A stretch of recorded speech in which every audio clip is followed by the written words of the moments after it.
Buenas, buenas. Hola, mi gente bonita. Espero que estén pasando un excelente día. Bienvenidos al episodio número 27 de Transformando el Caos, donde tenemos la oportunidad de conversar el día de hoy con un invitado muy especial. Hoy, en el episodio de hoy, se llama Mi cuerpo me habla. ¿Qué será? ¿Qué será? Vamos a buscar información, crecimiento sobre este tema. Y vamos a invitar. Él es especialista en biodecodificación. Vamos a esperar que se una al chat. Hola, Hola. hola Gabriel, ¿cómo estás? Estoy muy Bien, contenta bien. de que estés aquí en Transformando el Caos, un espacio de información, de crecimiento. ¿Cómo estás? Mucho gusto. Ay, todo espelucado. Creo que no quería peinado. No te preocupes. ¿Cómo andas? ¿Qué Bien, tal tu bien. comunidad? Excelente, gracias por aceptar la invitación. De verdad que estamos muy contentos de tenerte por aquí. Primero quiero que me cuentes un poquito. Gabriel es el autor del libro Hablando con mi cuerpo. Quiero que me Ujú. cuentes un poquito de ti y del libro, ¿no?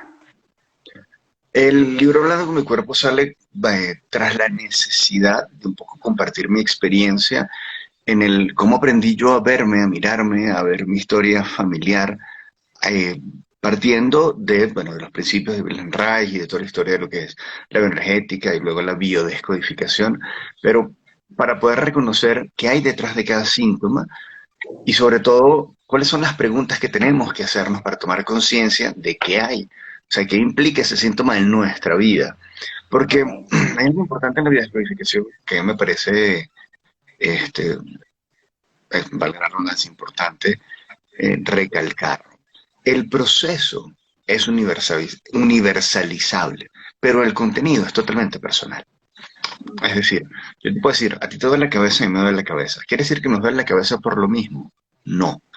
Pero como proceso, quiere decir que detrás de ese dolor de cabeza hay una serie de dudas, hay un conjunto de pensamientos negativos, hay seguramente una conexión con pensamientos fatalistas, hay mucha carga mental y hay poca carga ejecutiva. Ese proceso es universal. Entonces, aprender a estructurar las preguntas de forma de que la persona pueda ver de manera autoflexiva, a ver, ¿qué me está pasando a mí en mi vida? ¿Cuáles son mis creencias? Pues yo no sano desde las creencias de Gabriel. O sea, bueno, yo sí, pero digamos, los demás no sanan desde mis creencias o Sí, de mi sí. forma de ver el mundo o desde mis valores. Tienen que poder mirar hacia adentro, identificar sus valores, identificar sus creencias, conectarse con eso, darle sentido a eso y desde ahí entonces plantear sus respuestas, no las mías, no las de Fletcher, no las de Hammer, sino las de otros teóricos, sino todos tenemos que plantear nuestras alternativas desde nuestra experiencia humana y con nuestros recursos. Excelente. ¿Y ya el libro ya está a la venta?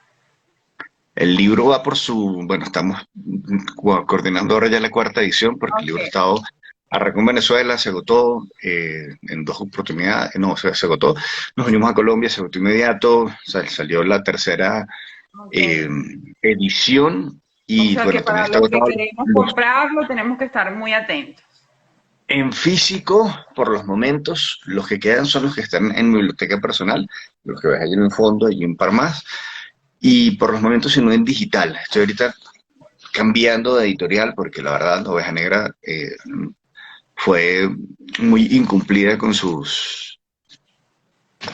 su distribución y con los elementos de contrato y un montón de cosas que se prometieron, que incluían no solo Colombia, sino México y otros lugares, y la verdad el trabajo fue muy mediocre, a pesar de que no hicimos dos ediciones con ellos, la verdad fue una muy triste experiencia editorial, pero bueno, ya corrigiendo, estamos pasando en conversaciones con otras Eso es editoriales para lo ver si podemos, importante, aprender si de las podemos experiencias, aprender ¿no? de las experiencias, corregir y seguir exactamente.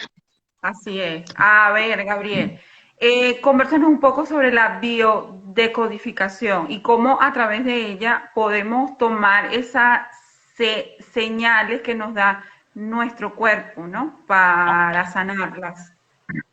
Ahora, quizás lo importante, como te decía antes, ¿no? El tema de la biodescodificación es aprender a reconocer el lado emocional de las enfermedades. Y yo Ujú. creo que es el lado emocional y el lado relacional de las enfermedades. Nosotros solos no enfermamos, nosotros enfermamos en la relación con alguien. Si, te lo voy a poner como muy radical, si tú agarras a una persona y dices, bueno, yo vamos a hacer un retiro espiritual tu mes. Pero en ese retiro yo estoy en paz con estar solo, con aislarme, con evitar contacto, con dedicarme a la meditación y a la trascendencia. Pues va a ser maravilloso. Pero si cuando yo llego al retiro digo, ay, ¿dónde estará mi esposa? ¿Y cómo le estará pasando? Y es que no puedo hablar con mis hermanas. Y entonces me la paso en añoranza. Ese retiro va a ser un calvario. El proceso es el mismo, la experiencia humana es totalmente diferente. Y esa experiencia humana, ¿no?, tiene un conjunto de síntomas que me dice si cuesta o no problemas poner ciertos límites o me cuesta asimilar las cosas o hay cosas que no quiero ver. En tu caso, el mío, que tenemos lentes, hay una clara evidencia que dice hay cosas que me cuesta ver, hay cosas que si confronto emocionalmente pues me generan mucho dolor y prefiero entonces ponerle de alguna manera simbólica distancia, ¿no?, bajo esa gran premisa de ojos que no ven, corazón que no sienten. Y yo puedo moverme entonces con la función de cada síntoma, la función de cada órgano como órgano individual o como sistema, como conjunto, tracto digestivo, sistema musculoesquelético, y entender qué hay detrás, qué hay como proceso. Y luego, principios básicos, ¿no? El lado izquierdo, en la escuela europea, y según la medicina tradicional china, el lado izquierdo representa lo femenino, el lado derecho representa lo masculino. Cuando yo llevé esos conceptos a la clínica y desde mi experiencia, no siempre coincidía. Entonces, la persona que era digamos, mi maestro o mi profesor en ese momento, siempre decía, ah, bueno, lo que pasa es que este es el lado femenino, pero como es un poco alfa esta mujer, entonces quizás haya que verlo como un hombre. Entonces dice, la teoría no puede ser dependiente del que la interpreta. La teoría tiene que funcionar, sí, independientemente de quién sea el observador. Y lo que yo encontré en mi experiencia terapéutica y lo que encontré sobre todo en la clínica oncológica, era que el lado izquierdo, el lado del corazón, salvo que se sufra de dextrocardia, es decir, tiene el corazón en el lado derecho, pero el lado izquierdo representa familia, relaciones consanguíneas significativas. El lado derecho entonces va a representar lo social. Lo social Ok. significativo es trabajo, es estudio, son los vecinos, y finalmente la relación más significativa suele ser pareja. Y luego grandes, y eso son postulados que yo en un primer momento aprendí de las postulados de Reich, y luego encontramos de nuevo, los libros de Hammer, Fleche o Enrique Corbera o en estos otros teóricos, encontramos que hay coincidencias que perfectamente se nutren desde lo teórico, que tiene que ver con grandes áreas de significación, ¿no? El rostro tiene que ver con identidad, la parte superior del pecho, desde corazón y pulmones, con vitalidad, la parte de las vísceras tiene mucho que ver con miedo, asimilación, restricción, aprensiones, y uno de los miedos mayores va a estar justamente a nivel genital, que tiene que ver con el miedo al rechazo, con el miedo a la identidad que se está generando, y por eso todos los problemas, digamos, de lo que son enfermedades de género, próstata, útero, bueno, incluye mamas, que en el caso de la mujer es súper importante, pero los problemas de identidad sexual van a tener impacto ahí, que tienen que ver también con la trascendencia, tienen que ver con esa capacidad de dejar un legado. Luego piernas Ok. tienen que ver con soportes, pies, contacto con la realidad y echar raíces, y nuestras manos con la capacidad de transformar el mundo. Nuestra espalda entonces va a representar lo que nosotros elegimos cargar de la historia. ¿Por qué? En el cuerpo no existe el tiempo. Mucha gente dice, Ok. no, pero el pasado no existe. Como no lo existe el futuro, nuestro único tiempo es el presente. Y del pasado, yo lo que traigo a mi vida o lo que yo mantengo en mi vida es lo que se conoce como presente subjetivo. ¿Sí? No importa lo que me ocurrió, importa lo que yo aprendí de eso que ocurrió. Ya Exacto. sea porque me hicieron bullying, porque hubo abuso, porque hubo maltrato, porque hubo abandono, rechazo, sí, cualquiera de las heridas de la infancia, no importa que hayan ocurrido, importa es lo aprendido, importa que la gente dice es que se identifica con la víctima o con el abuso, o se identifica con el victimario para evitar volver a pasar por ahí, o que aprende a hacer las cosas de una manera distinta, o repite un patrón familiar. Lo importante es el aprendizaje, no es el evento. La anécdota nunca es realmente importante, sino lo que se aprende. Y podemos encontrar como de anécdotas muy simples y muy cotidianas. Mamá está trabajando, papá está trabajando y el niño se siente en la mayor de las miserias porque está bajo el cuidado de ese otro pariente, o de la señora de servicio, o de esta persona que está, sí, esta nana, y para él es un calvario y dice, esto me traicionaron, me abandonaron, nunca me quisieron, mira, sí, mira por lo que yo paso, y la gente de afuera dice, pues están trabajando. Sí, el que está trabajando lo entiende el adulto. El niño lo que mira para Exacto. afuera, mira y dice, hey, ¿dónde están? Y eso se Desde vuelve un su gran... Desde percepción lo abandona. Exactamente. Exactamente, entonces por eso no es tan importante el evento, porque de repente tú le dices a los padres, los niños se sienten abandonados, y dices, ya, me tengo que trabajar, o sea, hay cuentas que pagar, hay que pagar una casa, hay que pagar estudios, ¿sabes lo que cuestan los pañales? Sí, entonces ellos están haciendo lo mejor que pueden en su concepto y evidentemente hay padres abandonantes, hay madres abandonantes, los cuales generan además un impacto que a veces puede incluso acentuarse en esa percepción. Y Pero de según nuevo, tu experiencia, ¿qué acarrea en el cuerpo un trauma de abandono? La mayoría de los casos, ¿no? a ver, hay varias cosas que se afectan, ¿no? Lo primero, y quizás una de las cosas más importantes, no tiene una manifestación física inmediata, pero tiene muchos síntomas, muchos posibles síntomas posteriores, que es autoestima. Sí, Ah, el niño abandonado no enjuicia al padre abandonante, sino que se ok. enjuicia a sí mismo y piensa, ¿qué habré hecho mal? ¿No? ¿Por qué me abandonaron? No soy lo suficientemente bueno. Y empieza, no deja de querer a papá o no deja de querer a mamá, deja de quererse a sí mismo. Al dejar de quererse a sí mismo, entonces hay múltiples manifestaciones. Puede tener problemas de acné, puede tener problemas de rosácea, puede tener problemas de piel. Luego, tradicionalmente, un niño con heridas de abandono tiene trastornos alimenticios. Gran variedad. Podemos empezar desde lo básico, si lo abandonas con la madre, el problema va a ser con los lácteos y con el huevo, particularmente con los lácteos, si es con el padre va a ser celíaco, lo cual habla además de un tema autoinmune, ya es autoinmune, comienza de él para él. Luego de ahí, toda la proyección de las enfermedades autoinmunes arrancan en en un esquema de aprendizaje de desvalorización, donde los recursos del niño, el niño los utiliza para ir en su contra, no a favor. Ok. Ok. Sí, entonces todas las enfermedades autoinmunes, por ejemplo, fibromialgia, como gran síntoma, ¿sí? Las fibras, la familia, en vez de unir y ser cohesiva y ser el gran impulsor de vida, la experiencia es, la familia no me cree, la familia me juzga, la familia siempre anda señalándome y hay una percepción emocional sumamente impactante, desgastante y desvalorizadora. Entonces el niño siempre está en que dice me duele y porque le duelen las articulaciones, le duele, sí, procesar ciertos elementos y la familia, ay, ya empezaste con tus dramas, qué fastidio, tú y tu manera de llamar la atención. Sí. Y sabes que es terrible, no solo que tengas un dolor físico acompañado de reflejo de un profundo dolor emocional y que tu familia, en vez de decirte, a ver, ¿qué te pasa? Sí, ¿cómo te Sí. apoyamos? En vez de darte contención, te dé Ujú. juicio. Y luego detrás de cada dolor hay un juicio, o sea, hay más dolor. ¿Sí? No, Entonces, ¿cuál es sí, la parte? forma parte de la desvalorización, ¿no? Como Desvalorización. ser humano. Exactamente. Exactamente. Entonces se vuelve muy angustiante y las personas que tienen fibromialgia con las que yo trabajé y estuvimos una vez, tuvimos la oportunidad en Valencia de trabajar con una asociación oncológica, pero en ese caso en particular fuimos a dar una charla y la gran mayoría eran personas con fibromialgia, no con cáncer, sino que la fibromialgia era el tema principal. Son personas súper nobles, son personas que además están en este mismo esquema de desvalorización, se ocupan mucho de atender a los otros, entonces suelen ser personas muy solidarias, pero lo hacen a expensas propias. Sí, son personas muy buenas, muy solidarias, muy nobles, pero ponen las necesidades de los demás por encima de las necesidades propias.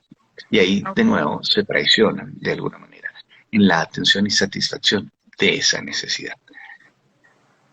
Y es ahí donde, bueno, pasa a ser importante de nuevo el replantearse cómo se hacen las cosas, qué se hacen, y entender que, pues, lamentablemente no todas las familias son nutritivas y que no siempre obtenemos en la familia lo que esperamos. Y ahí viene otro concepto que es importante entender en la dinámica de la salud o del patrón psicosomático, y es, ¿qué pasa con el manejo de expectativas? Sí, yo espero que me quieran y de repente el otro me quiere. Papá y mamá, en el caso que te decía antes, papá y mamá pueden, sí, querer muchísimo, pero están trabajando. Y su forma de dar cariño no es estando presente, sino es cubriendo las necesidades. ¿Por qué? Bueno, porque hay que pagar renta, hay que pagar luz, Sí. agua, comida. Y su forma es cubrir esos servicios.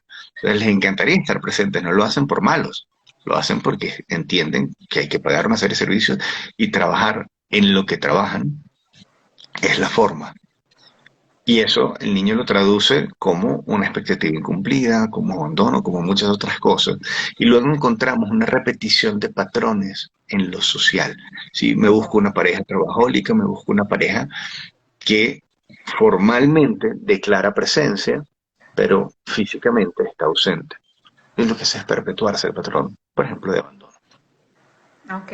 Y partiendo de ahí, hay mucha, o sea, todas las enfermedades que se puede ocasionar hoy en día de adultos Ujú. provienen desde ese niño, ¿cierto? Provienen de un niño herido, exactamente. Así mismo es. Y cuando hablamos de todas, hablamos desde problemas con la prosperidad, problemas con el dinero, problemas con un hogar feliz y estable, problemas de, como te comentaba antes, la autoestima, porque vamos a estar, nosotros aprendimos en nuestra familia, en ese seno familiar, cómo vincularnos con el otro. Sí, Es como un idioma, ¿sí? O sea, el amor es un idioma, el desamor y el maltrato es otro idioma. Entonces tú sales al mundo y ¿con quién vas a hablar? Con la gente que habla tu idioma. Eso quiere decir que el otro idioma no existe. Sí, el idioma del amor y el cariño y el cuidado existen, pero imagínate a un latino que tú de repente lo sueltas en la mitad de Mongolia. Dices, pero habla. ¿Ves? Está ahí, todo el mundo habla. Y dices, no entiendo. sí, sí. Literalmente, eso para mí es chino, o sea, No no hablamos entiendo. el mismo idioma, exactamente así No. mismo. Y eso es lo que hace que una persona que está acostumbrada al maltrato desconfíe de ese otro idioma, porque no lo conoce.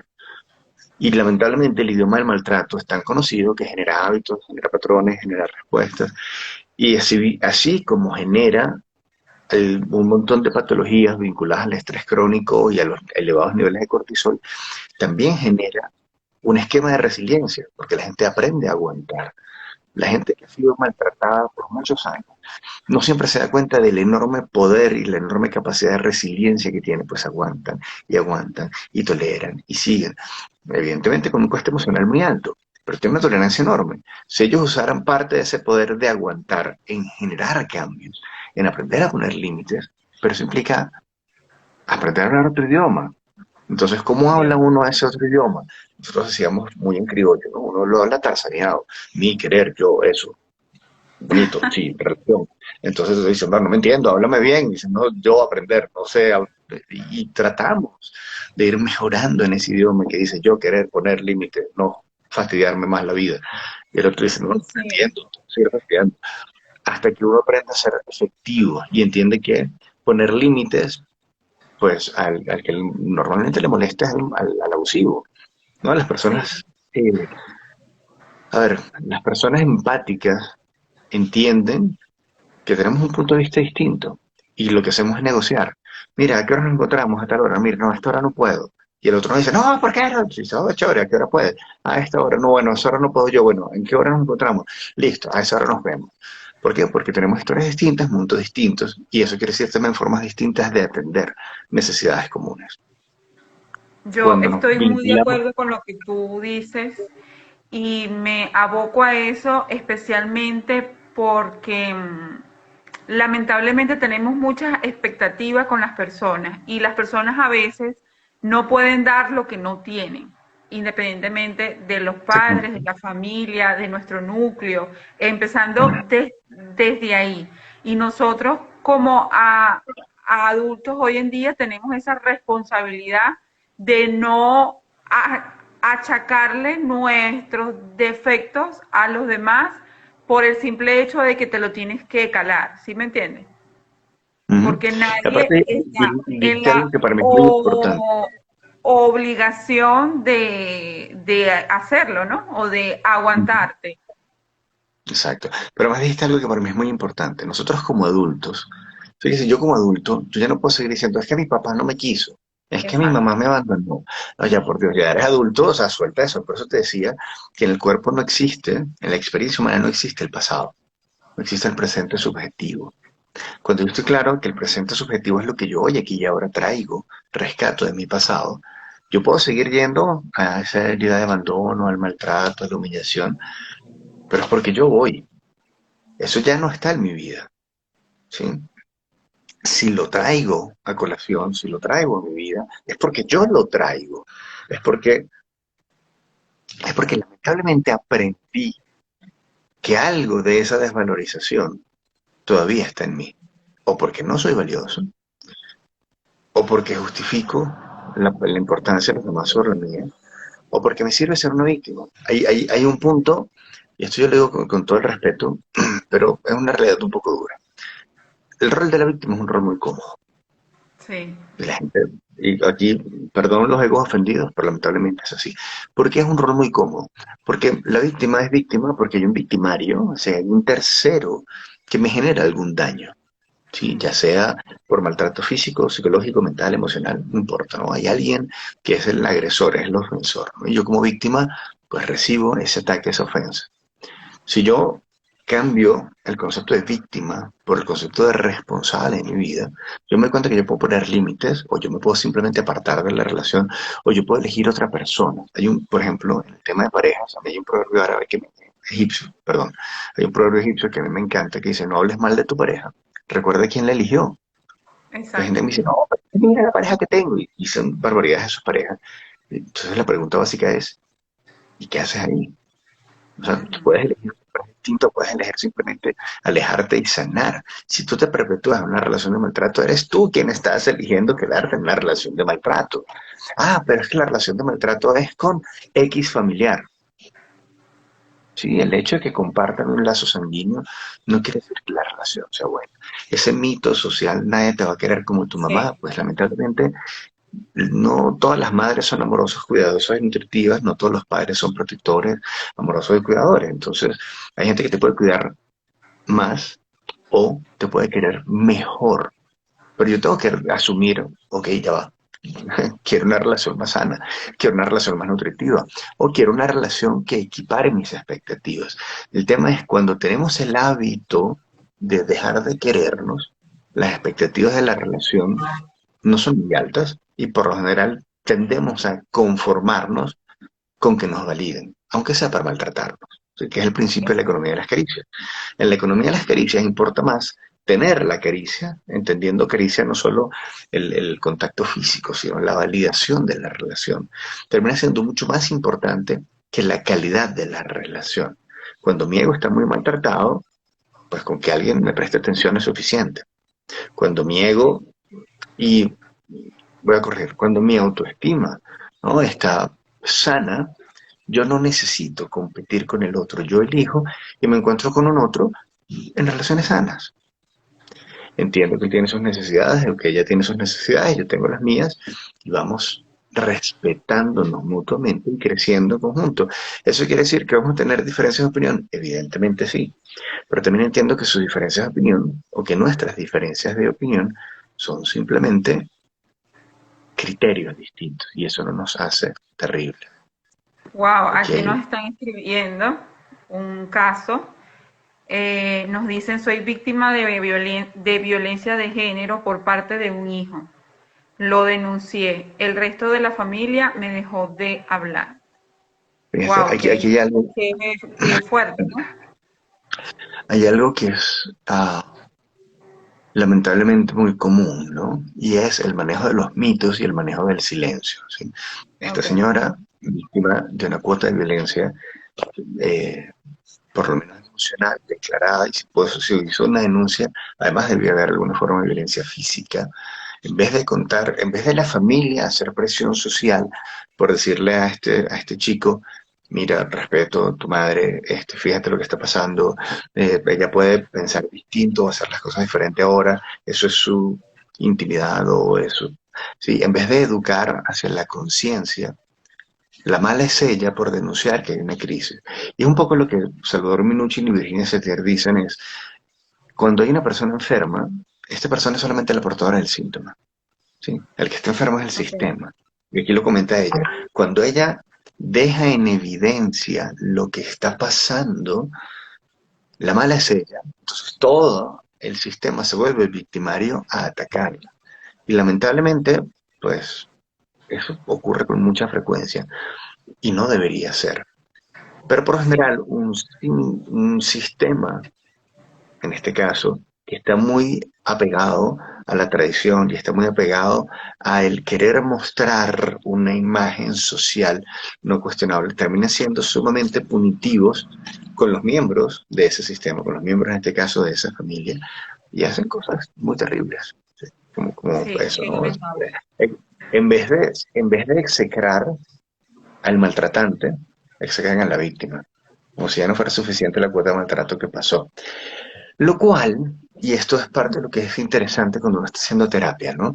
Lo cual es interesante porque al cortar el lazo, cuando es el maltratante el que está cortando el lazo, te abre las puertas a la oportunidad de que te vincules con gente que sí te quiere, que sí te respeta y que sí te valora. El problema está en soltar la expectativa y la dependencia emocional de que sea justamente el maltratante el que me quiera. Porque la historia suele indicar que los maltratantes les cuesta mucho. Les cuesta mucho porque en el fondo son unos niños o unas niñas maltratados que tienen mucho miedo. ¿Sí?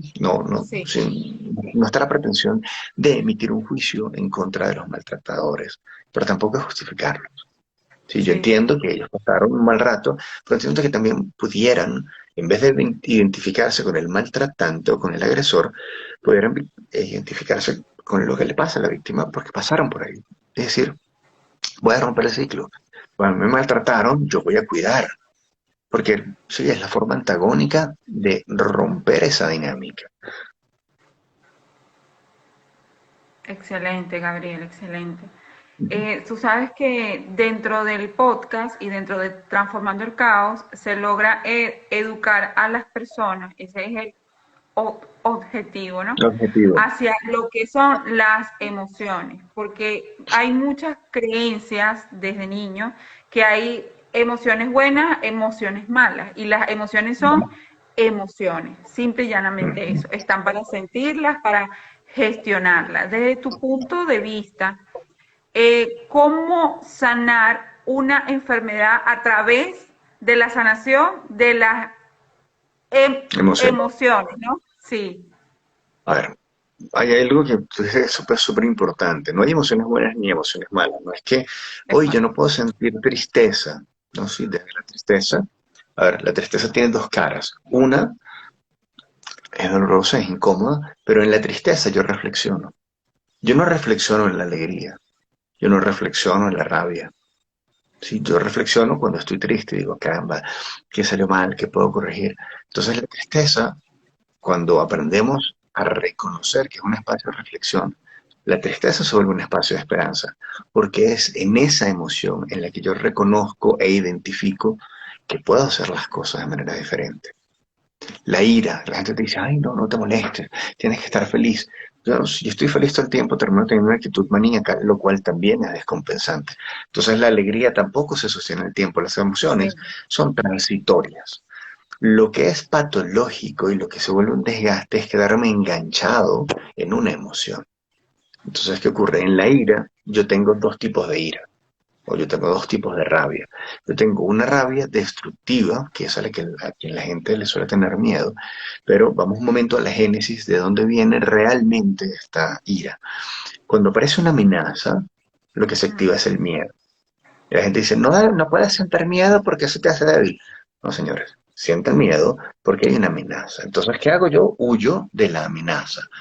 Entonces, entiendo que el miedo siempre me pone a salvo.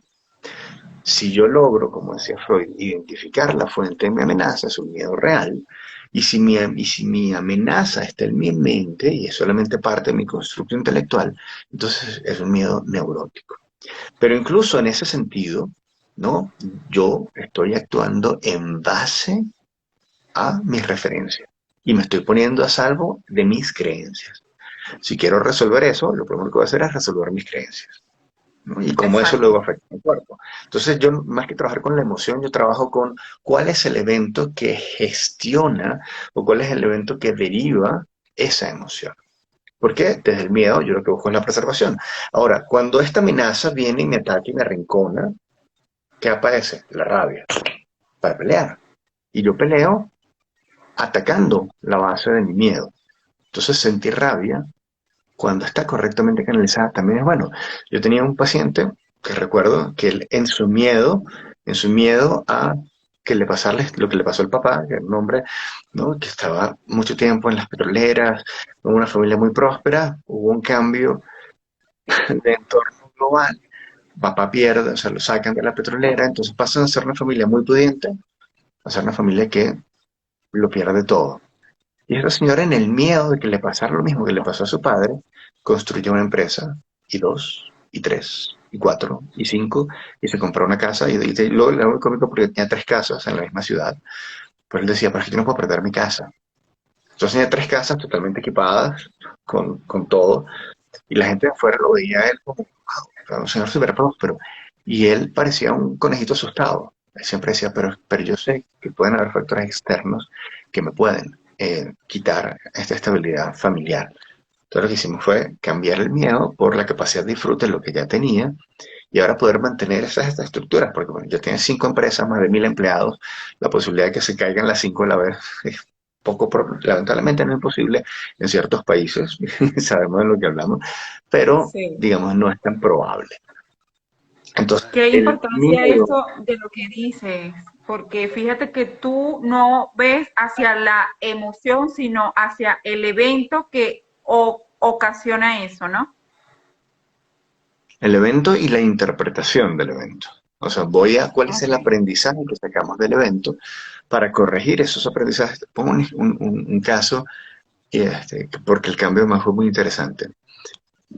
Llega esta señora, ya tenía 43 años, y me cuenta, lamentablemente, cómo fue abusada en su niñez, a los 8 años volvió a ser abusada por el mismo hombre a los 13 años, que era su padrastro, cuando este hombre intenta como, bueno, cuando vuelve a haber un episodio muy cercano, el cual ella logra parar de una forma muy radical a los 15 años, ella se va de su casa, porque lamentablemente además su madre apoyaba al maltratante, apoyaba al señor, no, no, eso, no, palabras de la madre, con mi hombre no te metas, o sea, pero y con tu hija, o sea, ¿por qué con tu hija sí? O sea, ¿qué es esto?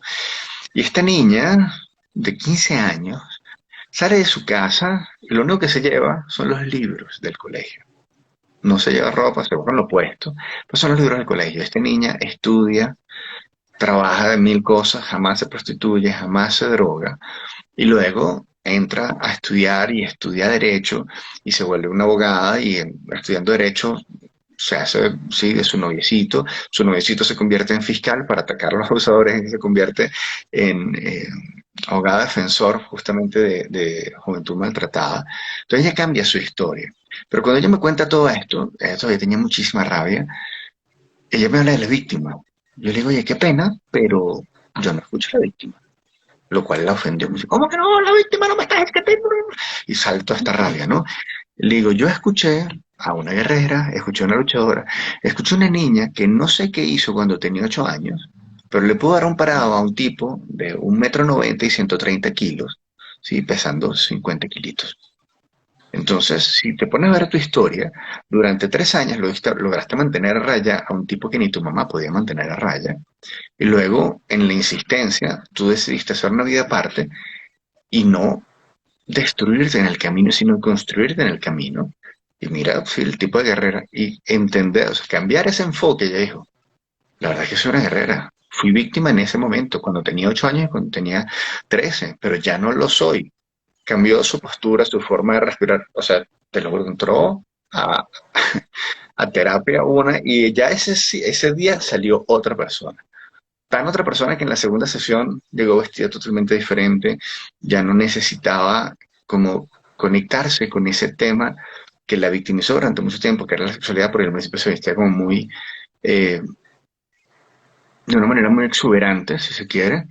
Luego vino totalmente requetada, entendió que sí, que la sexualidad era algo que ella simplemente mantenía con su pareja y punto. Ya no tenía que ser algo que la exponía públicamente y cambió pero cambió lo que ella comenzó a rescatar. Cuando ella vio su historia y vio todo el poder y vio todo lo que ella logró, no lo logró más nadie, lo logró ella. De ahí en adelante cambió su proyección, cambió su vida, pero además soltó algo que también hace mucho daño, que es ese reconcomio y esa rabia procesada una y otra vez ante el evento.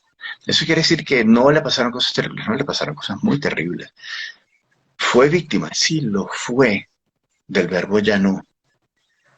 Cuando ella soltó a la víctima, se conectó con todo su poder.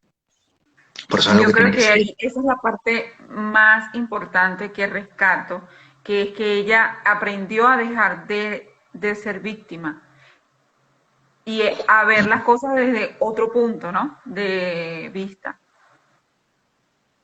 Sí, totalmente. Yo lo que hice fue brindarle una perspectiva diferente. Era el mismo evento, era la misma realidad, pero el poder identificar una dinámica distinta cambió las posibilidades. De nuevo, ¿qué le pasa a la Gabriel, víctima? Y es lo que hablamos. Dime. yo te tengo dos preguntas porque ya se nos está acabando el tiempo y bueno, quiero Ok, aprovecharte al aprovecharlo. máximo. A través de la biodecodificación, se puede ya sa- sabiendo lo que tú nos has dicho sobre el evento y la interpretación, pero más allá de eso, hay dudas sobre que si se puede a través de la biodecodificación sanar dos cosas, el duelo y Sí, las claro. adicciones. A ver, mi experiencia con ambas cosas. El duelo, Exacto. definitivamente sí. Sí. O sea, el duelo es parte de un proceso, el duelo no es algo que pasa hoy, no es que, bueno, yo hice una sesión de biodescodificación o de terapia o de lo que sea, sí, tanatología, y ya, no, Entiendo. es un proceso, sí. De hecho, en tanatología dicen el proceso del duelo, que es el proceso de alguna manera honrar la pérdida, equivale en tiempo al proceso de dar vida. O sea, quitar vida o despedirse de una vida equivale en tiempo, si hacemos el proceso sano, a lo que es dar vida. Estamos hablando de 9 meses. ¿Sí? Un duelo sano de la pérdida de una relación significativa puede llevar hasta 9 meses. Lo que se entiende patológico es una persona que 1, 2, 3, 4 años más tarde de esa pérdida, ya sea física o de una relación, todavía siguen pegados en eso. Eso es un duelo mal llevado y eso trae complicaciones físicas, o sea, ocasiona una suerte de sintomatología, la cual es identificable y tratable. Pero el duelo como proceso sí es perfectamente tratable. Yo en particular no lo abordo desde la biodescodificación, sino que lo abordo con otras herramientas sistémicas y lo Ah, abordo ok. más desde la Gestalt, lo abordo más desde la PNL, lo abordo más sí, desde otras estructuras. Pero es perfectamente trabajable y de hecho es súper importante trabajar el duelo. Y la otra pregunta era, por un momento, el duelo y Las la adicción. adicciones. Ok, el tema con las adicciones es, detrás de cualquier adicción hay una persona que necesita desconectarse, desensibilizarse de una realidad que es altamente impactante y altamente dolorosa, ¿sí? Entonces, cada adicción me habla de una forma de evasión, ¿sí? Ya sea adicciones orales, inyecciones, pastillas, cocaína, marihuana, ¿sí? Eh, cada narcótico o cada elemento adictivo habla de una necesidad y dependiendo de cuál sea ese elemento adictivo, hay varias cosas que hay que trabajar. Mi sugerencia es en paralelo. Una, si estamos hablando de adicciones como, no sé, el tabaquismo, por ejemplo, o el alcohol en general, voy a recapitular. Una de mis sugerencias, si quieren trabajar adicciones sanamente, es hagan el trabajo acompañado de un buen psiquiatra. ¿Por qué? Ok. Porque detrás de toda adicción hay un desequilibrio bioquímico. Tú puedes hacer un hermoso proceso terapéutico, pero esta persona va a lidiar con una sensación durísima de descompensación bioquímica. Y eso hay que contenerlo. Porque si no, eso lo que va a hacer es sabotear el proceso psicológico, el cual puede ser muy correcto, adecuado. Sin embargo, esa descompensación genera unos malestares terribles, ¿no? Entonces hay que tratar o hay que acompañar. Y cuando digo un buen psiquiatra, no me refiero simplemente a alguien que sepa dar pastillas para dormir síntomas, sino a alguien que entienda cómo acompañar el proceso en el cual tú eres parte como terapeuta, como psicoterapeuta, pero que él acompañe ese proceso concienzudamente. Yo conozco psiquiatras maravillosos, y de hecho mi profesor de hipnosis es un psiquiatra al que me quito el sombrero, porque es un tipo muy humano y él se encarga de gestionar bienestar y no simplemente de tener a toda la gente groggy babeando en una esquina porque está dopado. Y dices, "Ah, ya no tiene depresión", sí, pero tampoco es funcional porque sí está dopado. Entonces no es quitar un narcótico para reemplazarlo por otro, sino es ayudarlo a retomar su descompensación bioquímica a la par de ir trabajando la emoción. El tema con las adicciones, y vuelvo a lo que decía Virginia Satir, es que el que está enfermo es el sistema. Si tú agarras, sacas al niño adicto, lo sanas afuera, suponte que lo llevas a una clínica de rehabilitación y él se recupera y lo vuelves a incorporar al sistema que está en crisis, hay varias cosas que tú estás haciendo en ese momento, aunque lo hagas con buena intención. Si este niño viene balanceado y aprende a poner límites y aprende a gestionar emociones, se va a encontrar con una realidad en la cual, por ejemplo, supongamos, rol muy común, mamá, que era la salvadora, ya no tiene sentido. ¿Qué hace una salvadora si no tiene a nadie a quien salvar? Entonces, o agarra a otra de las personas del sistema y colapsa para que esta salvadora o este salvador, no importa, ¿sí? Recupere su rol y pase a atenderlo. Entonces, simplemente cambias el adicto o cambias la dinámica, pero se mantiene la crisis. O el salvador es el que entra en crisis para que alguien tome ese rol. El tema con una adicción, si tú quieres tratarla sanamente, es que tienes que tratar a la familia. O Ujú. entender que esta persona, si realmente quiere sanar, tiene que separarse del entorno. Ponte que no sea la familia, suponte que ya que es un adulto y la familia vive lejos. La dinámica en la cual está esa persona, si suponte que es una adicción desarrollada exclusivamente en pareja, tienen que ir los dos a terapia.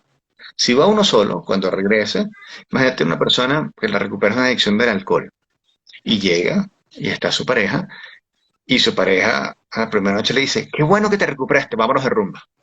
Y nos vamos a caer a palo. Sí, sí.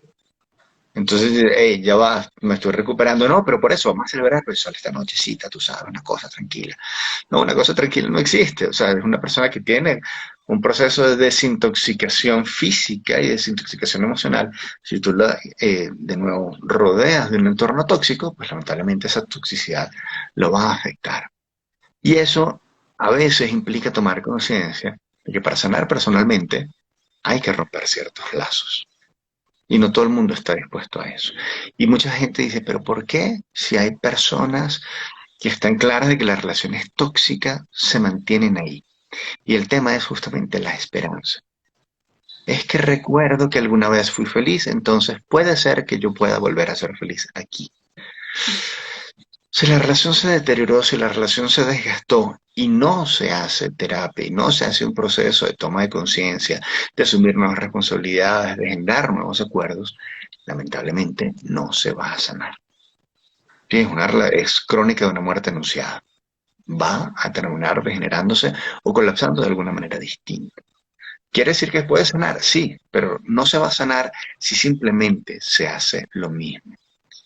Quisiera saber en qué parte de Colombia. Yo estoy en Bogotá, pero en este momento todas las sesiones son online, así que por favor contáctenme a gabriel.roar y con gusto les asesoro. Hacemos todas las sesiones virtuales, duran una hora y con gusto les ayudo a resolver.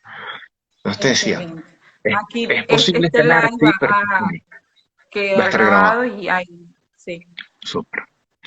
Súper, entonces, por favor sigan transformando el caos, me sigan a mí, @gabriel.roar, y bueno, con gusto les ayudamos a brindarles nuevas formas de ver el mundo para que ustedes en su entorno, con sus creencias, simplemente puedan tener mejor calidad de vida y lo que eso implica en sus vidas. Así es, Gabriel. Y ya para finalizar, casi ya estamos finalizando. Te tengo tres enfermedades para que Bueno, nos puedas dar una respuesta rápida de que Dime. más o menos por donde se inicia, ¿no? A Ujú. sanar. La primera es hipertensión, que son las más comunes, ¿no? Vamos a llamar El, así. el- el tema con la hipertensión o la muerte silente, como le llaman, es que hay un proceso mental, normalmente, de pensar en lo que puede salir mal y lo que puede pasar, ¿no? Y hay un pensamiento fatalista, y hay una tormenta de ideas de todo lo que puede salir mal. Eso genera normalmente un proceso hiperadrenérgico. Es decir, es como si yo te dijera, bueno, preparada, lista, y nunca suena el disparo que te va a llevar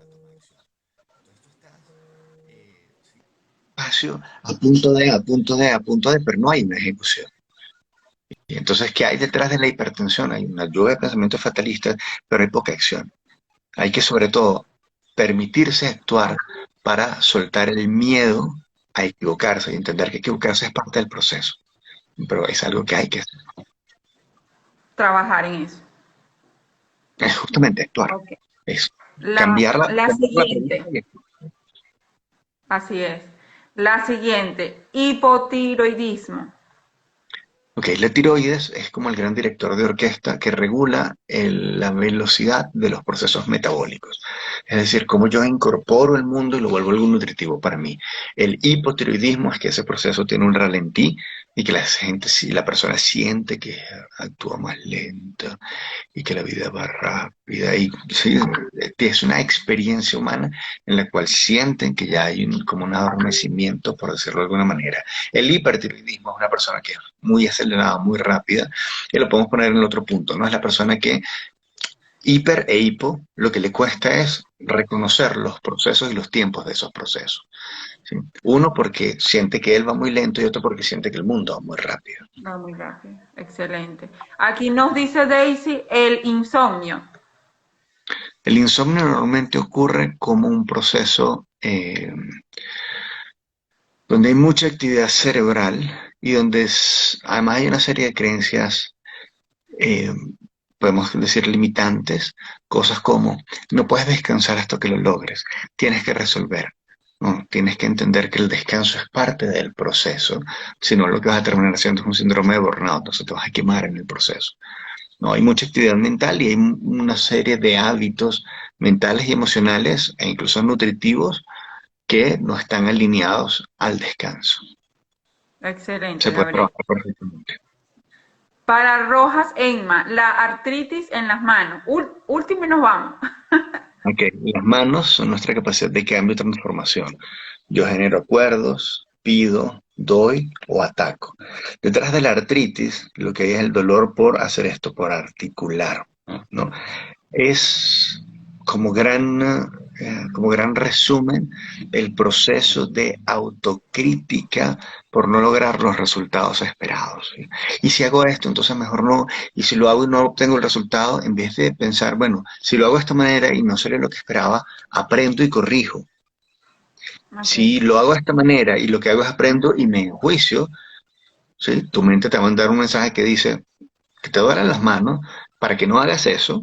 Y como no haces eso, entonces no nos enjuiciamos. Porque no es tan terrible lo que los demás nos dicen de nosotros. Lo terrible es lo que nosotros somos capaces de decir de nosotros, porque conocemos nuestra historia, conocemos nuestras virtudes, pero conocemos también todos nuestros defectos. La persona con artritis suele ser una persona que se enjuicia y es muy dura consigo misma. Cuando pueden cambiar esa forma de actuar consigo mismos, ser más comprensivos, ser más compasivos y aprender del proceso, pues el resultado es sanador ok. en ese sentido. Gracias, Gabriel. A ver, como reflexión final, quisiera que me dijeras qué es para ti el caos y cómo lo transformarías. Bueno, yo parto del principio de la teoría del caos como tal. Es que incluso en todo caos hay orden. De hecho, yo estudié la primera vez que hice el posgrado, el símbolo que tenía ese posgrado era la foto de la molécula en caos, ¿no? Y el caos es un proceso ordenado. Lo importante para mí cuando estamos en una situación de caos es aprender a reconocer cuáles son los patrones que dinamizan esa situación. Cuando reconoces el patrón, sabes dónde puedes generar cambios significativos para darle el orden a tu vida dentro de esa situación, por muy caótica que parezca. Así es. Muchas gracias a todos y a ti Muchísimas gracias. por el tiempo. Así que No, te mando un abrazo y bueno, gracias, gracias. gracias, gracias a ti, gracias a ustedes por acompañarnos, que tengan un lindo día. Ustedes en Europa, una feliz tarde. Bendiciones para todos. Chao, chao. Gracias, gracias, chao.